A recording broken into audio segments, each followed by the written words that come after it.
Paz e bem, meus irmãos, minhas irmãs. Hoje é sábado, dia 4 de março. A igreja celebra a festa de São Casimiro. Ele viveu de 1458 a 1484. Morreu de tuberculose.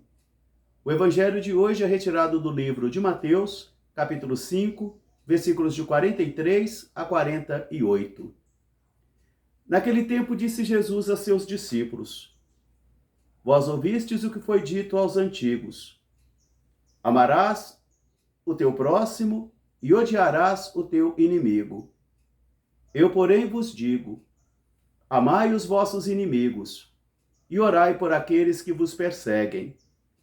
Assim sereis filhos do vosso Pai Celeste que está nos céus, que faz o sol nascer sobre justos e injustos e a chuva cair sobre maus e bons. Se amais somente os vossos semelhantes, o que fazeis de grandioso nisso? Por acaso os pecadores não fazem a mesma coisa? E se saudais pelo caminho somente aos vossos irmãos, o que fazeis de extraordinário nisso? Os cobradores de impostos não fazem a mesma coisa? Por isso, sede perfeitos, como vosso Pai do céu também é perfeito. Palavra da salvação. Meus irmãos e minhas irmãs, hoje eu gostaria de recordar a vocês uma coisa muito importante que vai dar tônica à nossa vida religiosa, que é a fé. Aqui, novamente, Jesus está propondo um caminho muito difícil somente por aqueles e aquelas que querem se deixar levar por um humanismo, somente por forças humanas. Porque Jesus está falando ainda dentro do contexto das bem-aventuranças, daqueles homens e mulheres que conseguiram se deixar encontrar pelo Senhor, daqueles homens e mulheres que foram restaurados pela graça do Espírito do Senhor, daqueles e daquelas que, como diz Jesus, aqui nas bem-aventuranças, têm o espírito de pobre. Bem-aventurados os pobres em espírito, porque deles é o reino dos céus. Serão chamados filhos de Deus, serão homens e mulheres de paz, serão pacíficos. E quando este espírito revoluciona a vida de um homem e de uma mulher, então, consequentemente, isso também vai trazendo comportamentos novos. O grande peso para a nossa fé e a grande contradição da nossa fé, que pode estar presente na minha vida e também na sua, é justamente essa distância entre aquilo que a gente crê e aquilo que a gente vive. Entre a fé que nós dizemos que professamos e as condutas que cada um de nós vamos realizando no transcorrer da nossa existência. E às vezes nós podemos ter aprendido na cultura da nossa casa, na cultura do nosso país, coisas que são contraditórias com o Evangelho. Comportamentos que são contraditórios com o Evangelho e talvez naquele momento nem a nossa família e nem nós tínhamos consciência do erro que estávamos cometendo. Porque quando chega o Espírito do Senhor, quando vem a luz do Senhor e que ilumina os corações, então nós passamos a ter claridade e passamos a ter clareza. E assim nós vamos percebendo então a força do pecado em nossa vida, que muitas vezes estavam sendo normalizados pela nossa cultura. Por isso Jesus começa a palavra dizendo: ouvistes o que foi dito aos antigos. Aqui nós podemos interpretar esse texto de hoje sobre dois aspectos. O primeiro, um aspecto coletivo, onde Jesus vai dizer: ouvistes o que foi dito, amarás o teu próximo. O próximo pode ser alguém da minha casa, o próximo pode ser alguém da minha família, alguém da minha cidade, alguém do meu povo. Aqui nós falamos então em herança sanguínea e também sinal de pertença.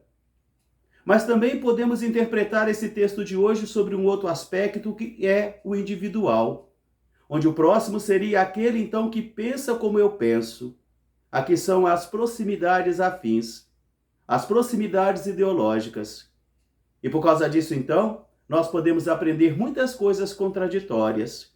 Jesus, então, vai dizer: ouvistes o que foi dito, amarás o teu próximo e odiarás o teu inimigo.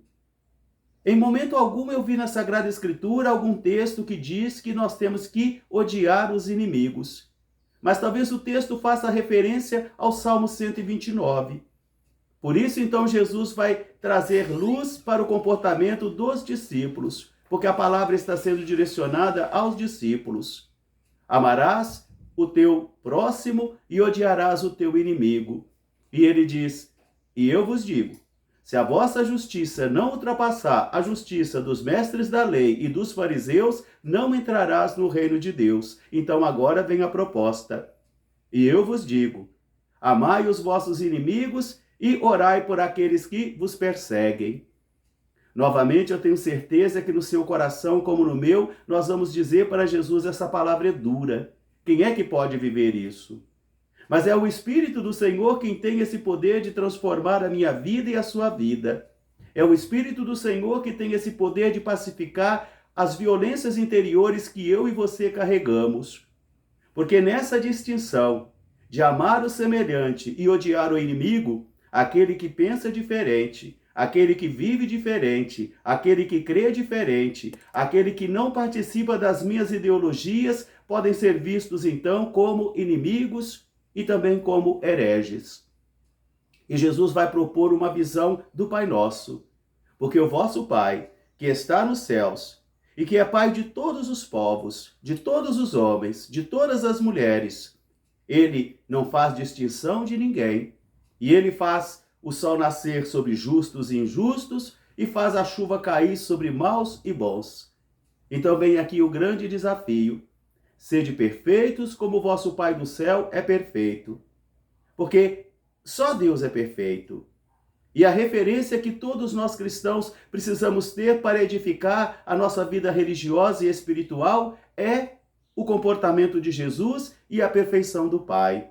Porque às vezes nós podemos levar uma vida religiosa, mas sem espírito profundo, sem espírito claro. Assim vamos edificando uma religião somente de cultura, somente de tradição, somente de gestos exteriores, ritos exteriores, mas sem profundidade de espírito. E é o comportamento que vai dizer se nós somos discípulos ou não de Jesus de Nazaré.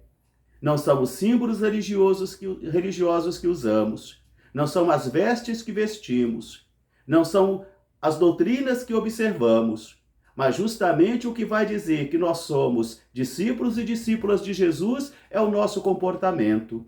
É o modo como nós nos comportamos no trabalho, no lazer, na família, na rua. Porque nós não somos crentes somente quando nós vamos à igreja e estamos dentro da igreja.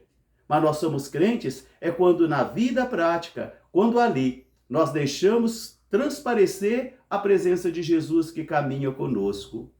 Pois Jesus vive em nós. Jesus está presente em nós e nós somos templos do Espírito Santo. Por isso, meus irmãos, minhas irmãs, que esta palavra de hoje ajude a mim e a você, nessa nossa caminhada quaresmal, a passarmos por esta experiência proposta pela Quaresma, a penitência, o arrependimento, a conversão de vida e o reavivamento do batismo, para que assim nós possamos seguir a Jesus de Nazaré. Um grande fraterno abraço para todos, paz e bem. Até amanhã, se Deus quiser. Logo mais às 18h30, eu estarei celebrando na paróquia de Nossa Senhora da Piedade do Campestre. E às 20 horas, na Igreja São José, lá da Bela Vista. Um grande fraterno abraço para todos. Paz e bem.